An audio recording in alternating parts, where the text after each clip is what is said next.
Bonjour, je n'ai pas le corps en joie pour vous parler du quintet de ce lundi à Bordeaux, puisque le monde des courses est doublement frappé, endeuillé par la disparition en l'espace d'un week-end de deux grands professionnels que l'on aime.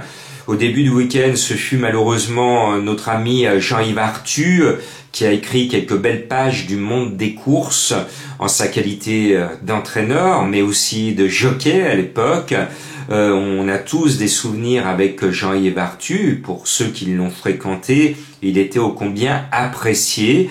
Et puis, ce dimanche, alors qu'il menait l'un de ses jeunes espoirs, Pascal Joly à Nantes a été vraisemblablement victime d'un arrêt cardiaque et lui aussi nous a quittés. Le monde du galop et le monde du trot sont en deuil et j'adresse mes sincères condoléances aux familles des deux victimes. Et il y a une expression que je n'aime pas au cirque: quand un artiste tombe, quand un trapéziste tombe, à l'époque on disait bon, il se tue, il se blesse, et il y avait un clown qui venait et qui disait bon, le spectacle continue. Le spectacle a continué à Nantes. Bon, il y a des moments où j'aimerais que l'on prenne le temps de s'arrêter, tout simplement, en se disant bon, marquons alors une minute de silence. Mais est-ce que cela suffit?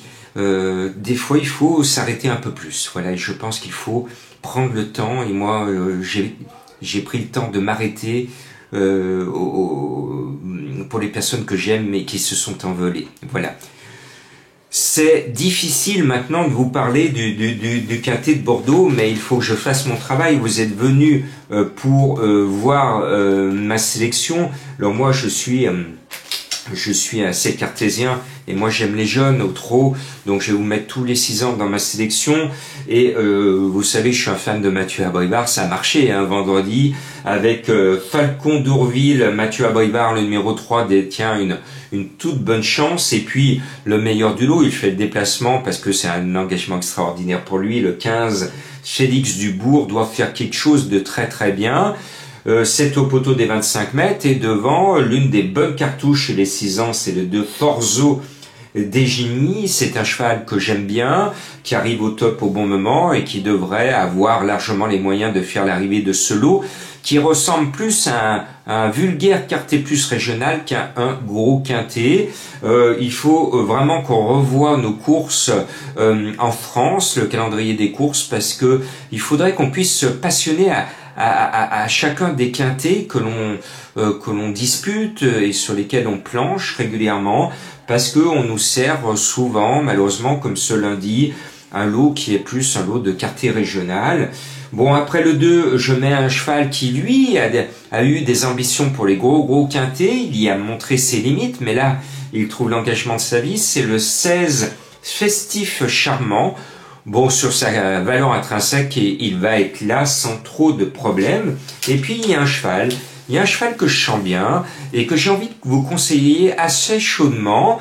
Bon, ce n'est pas un coup sûr, mais le 4 de Nafil, à mon sens, vu sa forme affichée à l'entraînement, la qualité de l'engagement, un lot qui dans l'ensemble n'est pas extraordinaire, parce que si on enlève les 6 ans, eh ben, elle a la pointure de tous les autres. Donc ce 4, moi j'y crois.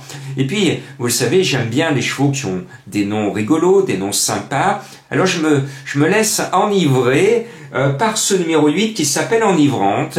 J'aurais cru que Madame Colombo allait plonger, eh bien non, elle n'a pas plongé pour Enivrante. Elle a choisi l'écureuil, le petit écureuil qui court dans la course et qui est le numéro 5, que je n'ai pas mis dans ma sélection, mais Mordicus, moi je préfère m'enivrer avec modération avec ce numéro 8, Enivrante. Et puis je mets le dernier des 6 ans au départ, j'espère qu'il ne sera pas le dernier sur le poteau, c'est le 10, Foule du Langis. Bon, il vient de changer d'entraînement, bon, on a beaucoup de points d'interrogation avec lui, mais c'est l'engagement de sa vie, engagement en or. S'il le rate, ben, on se demande à quoi ça sert d'avoir un engagement en or. Voilà, c'est ma petite trouvaille. Et puis, Fabrice Soulois a passé un samedi magnifique et très heureux à Vincennes.